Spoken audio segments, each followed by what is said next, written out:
The day I discovered what true betrayal felt like, I was sitting at our mahogany dining table, surrounded by college acceptance letters. Harvard, Stanford, MIT. Their prestigious letterheads scattered before me like fallen leaves. My hands trembled as I held the latest one from Princeton, their words of congratulation blurring through my tears. Mom, Dad, I got in. I got into Princeton. My voice echoed through our sprawling Victorian home, a house that had witnessed 3 generations of the Montgomery family's success. My mother's heels clicked against the hardwood floors as she approached, her face bearing an expression I couldn't quite read. Behind her, my father's heavy footsteps followed, his usual confident stride somehow hesitant. "That's wonderful, Catherine," my mother said, but her tone carried none of the excitement I'd expected. She exchanged a glance with my father, who cleared his throat and loosened his silk tie. "Sit down, Kathy. We need to talk." I sank back into my chair, the acceptance letter still clutched in my hands. Something in their demeanor made my stomach twist into knots. "Your brother William," my father began, "his tech startup is showing incredible promise. The prototype he's developed could revolutionize renewable energy storage." He paused, adjusting his glasses. "But he needs significant funding to take it to the next level." My mother stepped forward, her manicured fingers trailing along the table's edge. "We've decided to invest in his company. It's a remarkable opportunity, one that could secure the family's future for generations." "That's great," I said, though uncertainty crept into my voice. "But what about my college tuition? The fund you've been saving since I was born?" The silence that followed felt like a physical weight pressing against my chest. "Catherine," my father said firmly, using my full name. "Never a good sign. We've made the decision to use your college fund to support William's venture. It's what's best for the family." The world seemed to tilt on its axis. "What? But that was my money. You promised." "Don't be selfish, Catherine," my mother cut in sharply. "William's project could be worth millions. You can take out student loans like other people do, or maybe consider a local community college for a few years." I stared at them, these people who had raised me, who had always preached about the importance of education, who had spent years encouraging my dreams of attending an Ivy League school. Now they stood before me, calmly destroying those dreams to favor my brother. Again. William had always been their golden child. 4 years older than me, he dropped out of college to pursue his entrepreneurial dreams, while I spent my high school years maintaining a perfect GPA, serving as class president, and winning national science competitions. William bounced from one failed startup to another, each time convincing our parents to invest just a little more. "How much?" I asked, my voice barely a whisper. "What?" my father frowned. "How much of my college fund did you give him?" My mother shifted uncomfortably. "All of it. The full $289,000. The number hit me like a physical blow.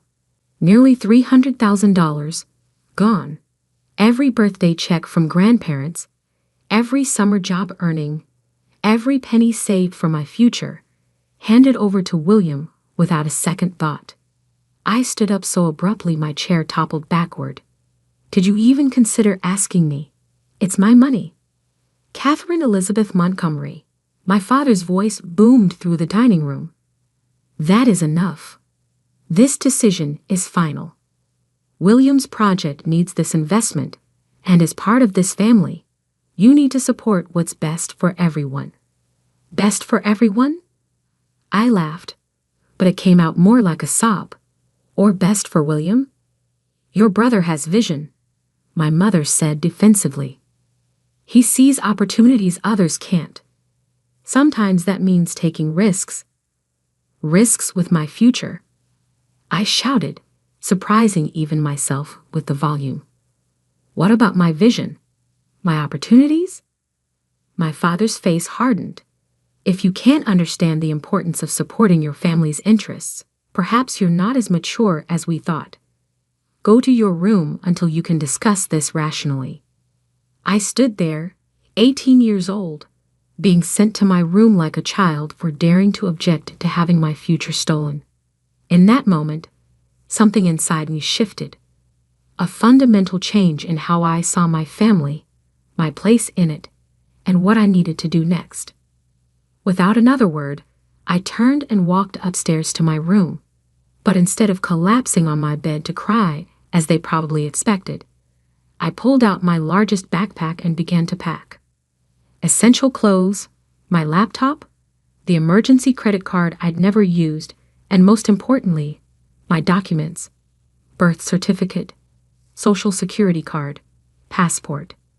My hands moved methodically, my mind surprisingly clear despite the chaos of emotions swirling inside me. From my sock drawer, I retrieved the $200 I'd saved from my last tutoring sessions. Money I hadn't added to my college fund because I'd planned to use it for Princeton merchandise once I got in. Now it would serve a different purpose. As I packed, memories flooded through my mind. William's first failed startup, a social media platform for pets that burned through $50,000 our parents' money. His second attempt, a cryptocurrency that lasted 3 months before collapsing. Each failure met with encouragement, support, and more funding, while I was told to be practical about my dreams. The sound of the doorbell interrupted my thoughts. Through my window, I saw William's Tesla pulling into the driveway. Of course he was here, probably coming to collect his latest handout. I could hear their voices drifting up from below. William's charismatic laugh, my mother's adoring tone, my father's proud rumble. The perfect family moment, complete with their perfect son and his perfect excuses for needing more money. Opening my laptop one last time, I wrote 2 emails. The first to Princeton.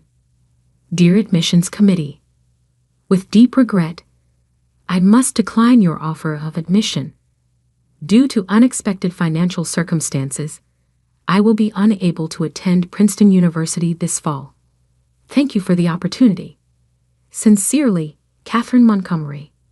The second email went to my parents. Mom and Dad, you've made your choice, and now I'm making mine. Don't look for me. Don't try to contact me. I'll find my own way without the family money or the family name. Catherine. I hit send, then removed the battery from my phone. From downstairs, I could hear William launching into another enthusiastic pitch about his revolutionary technology. In his world of dreams and schemes, $289,000 was probably just another number, just another stepping stone to his imagined success. But for me, it was the last straw. Slinging my backpack over my shoulder, I took one final look at my room, at the debate team trophies, the science fair medals, the honor roll certificates, all evidence of a life spent trying to earn the approval of parents who would always choose William first. I climbed down the trellis outside my window, something I hadn't done since I was 14. My feet hit the ground softly, and without looking back, I walked away from the Montgomery family estate. In my pocket was $200. In my head was a lifetime of straight A's and academic achievements.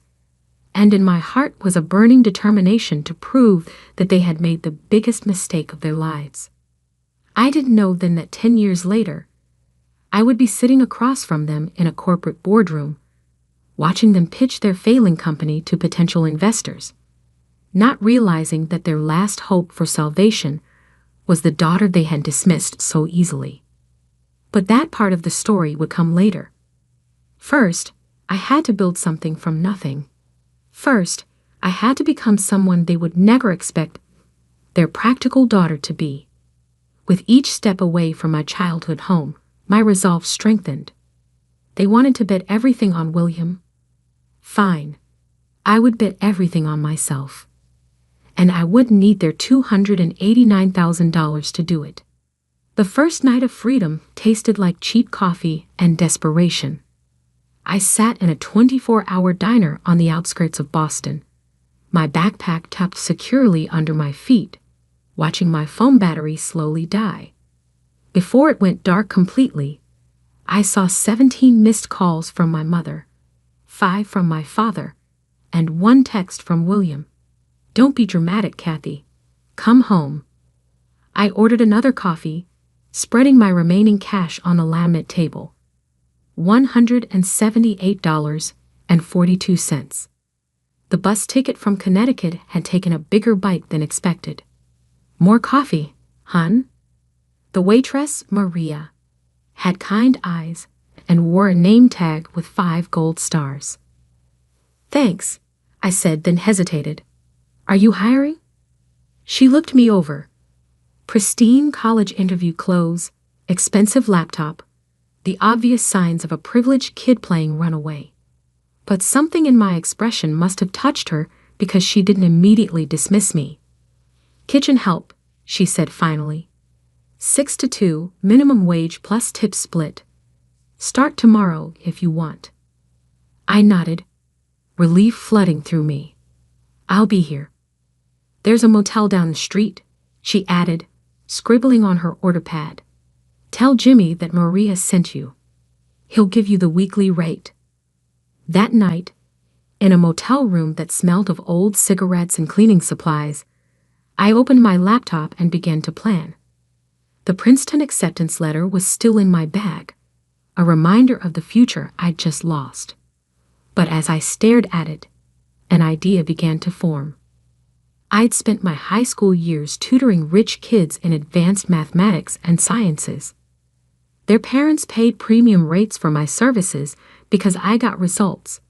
Perfect SAT scores, improved GPAs, early college admissions.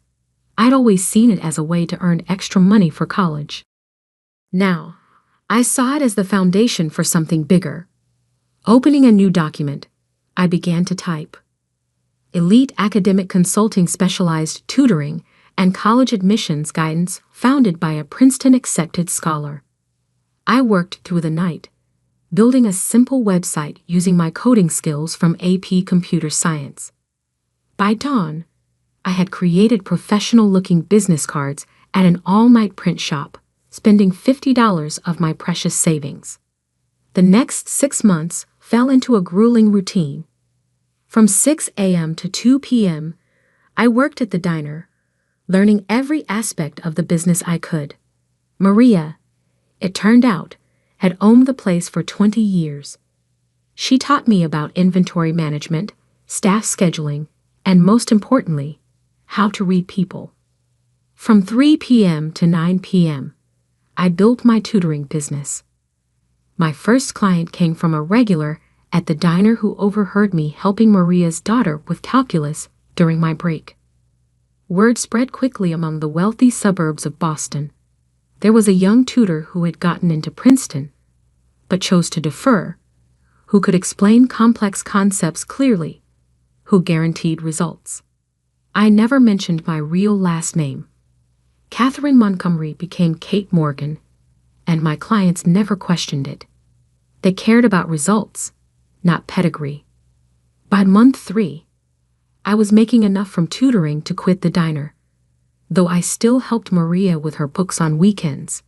She'd become something between a friend and a mentor, teaching me lessons about business that no Ivy League school could match. "You're good with numbers," she said one Sunday, watching me optimize her inventory system. "But you're better with people. That's where real money is made." She was right. My tutoring clients weren't just paying for academic help. They were paying for confidence, for hope, for a chance at the future their children dreamed of. It was something I understood intimately. One day, as I was reviewing a student's college essay, his mother made an offhand comment that would change everything. "If only you could clone yourself. Every parent in Boston would hire you." That night, I couldn't sleep. Clone myself? No, but I could scale. I reached out to other high-achieving students who had gotten into top colleges but chose to take gap years. Many were brilliant, but needed money, just like me. I offered them a proposition: work under my brand, use my methods, and earn 70% of the fees while I handled marketing and client acquisition. Within 2 months, Elite Academic Consulting had 10 tutors. Within 6 months, we had offices in Boston, New York, and Greenwich, Connecticut, though I carefully avoided any locations too close to my family's social circle. My first million came faster than I expected, earned through a combination of the tutoring business and strategic investments in tech stocks. I lived modestly, pouring every spare dollar into expansion. While William was probably still burning through my college fund on his latest venture, I was building something sustainable. But I knew tutoring was just the beginning. Through my wealthy clients, I began to hear whispers about investment opportunities, startups seeking funding, established companies looking for fresh perspectives. I listened, learned, and most importantly, I planned. The breakthrough came during a tutoring session with Emma Chen, daughter of tech mogul James Chen. As I helped her with advanced economics, I noticed the investment prospectus for his company, Chen Tech Solutions, lying open on his home office desk. "Dad's worried," Emma confided during our study break. "The new energy storage project is failing, but he's invested too much to back out now." Energy storage, just like William's supposed revolutionary technology. I spent that night researching Chen Tech's project, and by morning, I knew 2 things. First, their approach was fundamentally flawed, and second, I knew how to fix it. It took 3 weeks to get a meeting with James Chen, using every connection I'd built through my tutoring network. When I finally sat across from him in his corner office, he looked amused. "Miss Morgan," he said, "my daughter speaks highly of you. But what makes you think you understand energy storage technology?" I opened my laptop and began my presentation. 4 hours later, he wasn't smiling anymore. Instead, he was offering me a partnership. 30% stake, he said, if you can deliver what you're promising. I countered with 40% and full control of the technical development. He agreed. 6 months later, Chen Tech's new energy storage system was revolutionizing the industry. The technology that William had dreamed of creating, I had actually built, though under a different name and with a different company. My net worth jumped to 9 figures overnight. But I wasn't done. Using Chen Tech's success as a springboard, I began acquiring struggling tech companies, particularly in the energy sector. Each acquisition was done through shell companies and holding firms, always keeping the name Catherine Morgan separate from the growing business empire. I hired the best lawyers and accountants to create a labyrinth of corporations that all led back to Morgan Enterprises, my private holding company. To the outside world, Morgan Enterprises was run by a reclusive CEO who never gave interviews or appeared in public. Years passed. My empire grew. I moved from Boston to New York to Silicon Valley, always staying ahead of any chance encounters with my family. Through discreet sources, I kept tabs on them. William's string of failures continued, each one funded by my parents' dwindling resources. The Montgomery family fortune, built over generations, was being bowled dry by their blind faith in their son. Then one morning in my San Francisco penthouse office, my assistant brought me interesting news. "Montgomery Technologies is looking for investors," she said, placing the report on my desk. "They're on the verge of bankruptcy. Your father is meeting with potential buyers next week." I picked up the report, a smile playing at my lips. After 10 years, everything had come full circle. "Schedule a meeting," I said, "but use the Morgan Enterprises letterhead. Let's see if they recognize the daughter they threw away." It was time to show my family exactly what their practical daughter had become. The Montgomery Technologies building hadn't changed much in 10 years. The same pretentious granite facade, the same gold lettering above the entrance, the same security guard who never looked up from his crossword puzzle. But now, walking through the revolving doors in my Armani suit, I was no longer the teenage girl they had dismissed so easily. "Miss Morgan?" A young assistant hurried forward. "The board is waiting in the main conference room. May I take your coat?" I handed her my coat, suppressing a smile. My mother had always insisted that true power dressed in designer labels. Today, I wore enough worth of clothing to fund one of William's failed startups. "Coffee?" the assistant asked. "Green tea," I replied, remembering how my mother used to mock my preference for tea over coffee. Proper brewing time, no sugar. The elevator ride to the top floor gave me time to center myself. 10 years of preparation had led to this moment. Through my network of shell companies and discrete investments, I had systematically acquired Montgomery Technologies' debt, positioned myself as their only viable lifeline, and now held their fate in my hands. The conference room doors opened to reveal a scene that almost made me laugh. My father, Robert Montgomery, sat at the head of the table, though that position would soon be mine. My mother, Elizabeth, perched beside him, her perfect posture betraying her anxiety. And William, my dear brother who had burned through my college fund and much of the family fortune, slouched in his chair, tapping away at his phone. "Miss Morgan," my father stood, extending his hand. "Thank you for coming. We've heard remarkable things about Morgan Enterprises." I shook his hand firmly, noting the slight tremor in his grip. The great Robert Montgomery was nervous. "Good. Please," I gestured for him to sit. "Let's discuss why we're here." For the next hour, I listened as they presented Montgomery Technologies' current situation. The company needed a $50 million cash injection just to stay afloat. Their stock had plummeted 70% in the last quarter. And William's latest venture, another attempt at revolutionary energy storage technology, had drained their remaining reserves. "We believe with proper investment," my father continued, his voice carrying that same persuasive tone he'd used when telling me to be practical about my dreams, Montgomery Technologies could return to its former glory. I opened my laptop, displaying a series of graphs on the conference room screen. "Your company's decline began approximately 10 years ago," I said, watching their faces carefully, coinciding with a series of interesting investment decisions. William shifted uncomfortably. My mother's perfectly manicured fingers drummed against the table.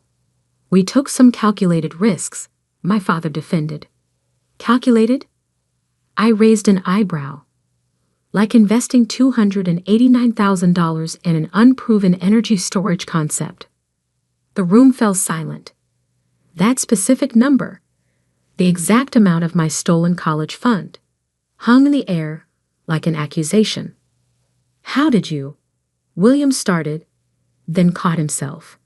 I stood, walking to the window that overlooked the city. "Tell me, Mr. Montgomery, what would you say was your biggest mistake in business?" My father cleared his throat, perhaps expanding too quickly in certain markets. "No," I cut him off, turning to face them. "Your biggest mistake was sitting in this room 10 years ago, thinking she would just accept your decision and fade into the background." The color drained from my mother's face. William's phone clattered to the table. My father's expression froze in dawning recognition. "Catherine?" I smiled, savoring the moment. "Hello, Dad. Mom. William. It's been a while." "This is impossible," William sputtered. You're Catherine Morgan?" "Actually, it's Catherine Montgomery Morgan now, legally changed." I sat back down, enjoying their shocked expressions. But you'd know that if you'd bothered to look for me these past 10 years. My mother found her voice first. Darling, we tried to find you. No, I cut her off. You half-heartedly called around for a few weeks, then decided I was being dramatic and would come home when I ran out of money. I looked at William. How did that energy storage technology work out, by the way? The one you needed my college fund for? He flushed red. There were unexpected complications. Funny, I interrupted again, pulling up another presentation. Because Morgan Enterprises' subsidiary, Chentech Solutions, seems to have solved those complications quite successfully. I displayed the schematics of the energy storage system I'd helped develop, the one that had made me my first billion. My father's business instincts finally kicked in. You own Chentech? Among other things. I began listing companies on the screen.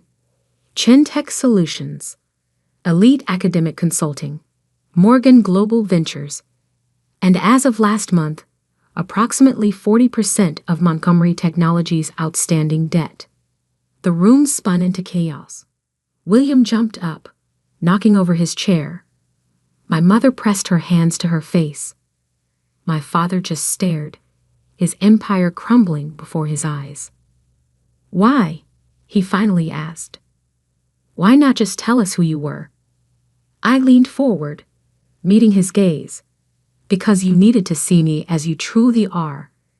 Not as parents facing their daughter, but as failing business people facing someone more successful than they ever imagined I could be. What do you want? William demanded. Revenge? I laughed. Revenge? Brother dear, if I wanted revenge, I would have bought this company 6 months ago and fired you all immediately. I stood, straightening my suit. No. What I want is to fix what you broke. What does that mean? My mother asked quietly. It means I'm offering to save Montgomery Technologies. Full debt restructuring, capital injection, and technological partnership with Chentech Solutions. I paused, letting that sink in. But there are conditions. My father's business mask slipped back into place. What conditions? First, William is out. No more positions, no more investment in his ventures, no more draining company resources. William started to protest, but my father silenced him with a look. Second, you and Mom retire, Dad.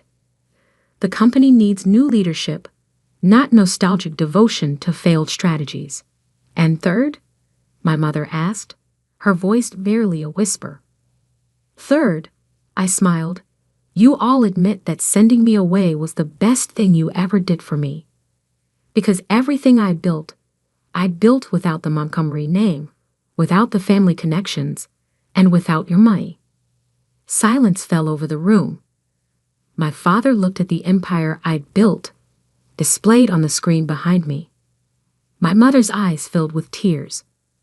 Whether from pride or regret, I couldn't tell.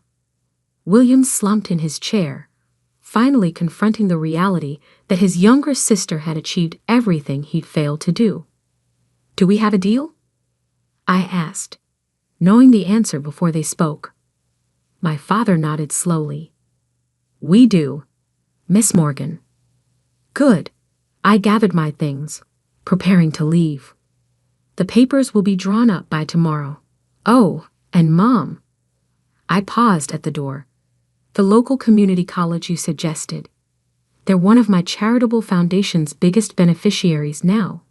Turns out practical decisions can lead to extraordinary results. I walked out of the conference room, out of the building that had once represented everything I couldn't have, and into the waiting car where Maria, my first boss, now my company's chief operating officer, waited. How did it go? She asked, handing me a perfectly brewed green tea. Exactly as planned, I replied, taking a sip.